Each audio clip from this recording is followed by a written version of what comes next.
നമസ്കാരം. ടാരോനാഥത്തിലേക്ക് എല്ലാവർക്കും സ്വാഗതം.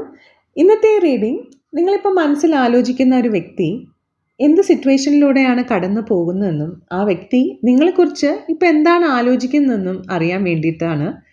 ഈ റീഡിങ്ങിന് വേണ്ടി നമുക്ക് 2 കാർഡുകൾ എടുത്ത് എന്താണ് യൂണിവേഴ്സ് നമ്മളോട് പറയാൻ ആഗ്രഹിക്കുന്നതെന്ന് നോക്കാം. ഓക്കെ, അപ്പോൾ നമുക്ക് 2 കാർഡുകൾ എടുത്ത് വെക്കാം.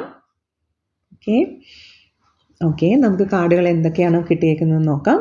നിങ്ങൾക്ക് ലഭിച്ചിരിക്കുന്ന കാർഡ് 7 ഓഫ് സോർട്സും ഏസ് ഓഫ് കപ്സുമാണ്. ഓക്കെ, നിങ്ങളുടെ ഈ വ്യക്തി മനസ്സ് തുറക്കാതെ ഇരിക്കുകയാണ്. ആ വ്യക്തി മനസ്സിലെ ചിന്തകളും വികാരങ്ങളും മുഴുവൻ പുറത്ത് കാണിക്കുന്നില്ല. പഴയ അനുഭവങ്ങൾ അവരെ മുന്നോട്ട് വരാൻ സമ്മതിക്കുന്നില്ല. അവർ അവരുടെ സ്വാതന്ത്ര്യം സംരക്ഷിക്കാനാണ് ഇപ്പോൾ ശ്രമിക്കുന്നത്.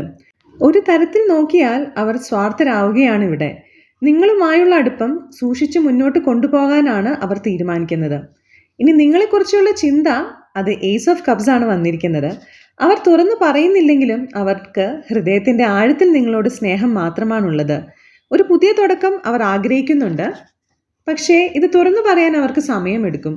അത് സ്വാഭാവികമായി ഉണ്ടാകാനാണ് നിങ്ങൾ കാത്തിരിക്കേണ്ടത്. അവരുടെ പുറകെ നടന്ന് നിങ്ങളുടെ എനർജിയും സമയവും നിങ്ങൾ കളയരുത്. എല്ലാം ഡിവൈൻ ടൈമിങ്ങിൽ നടക്കും എന്നാണ് യൂണിവേഴ്സ് പറയുന്നത്.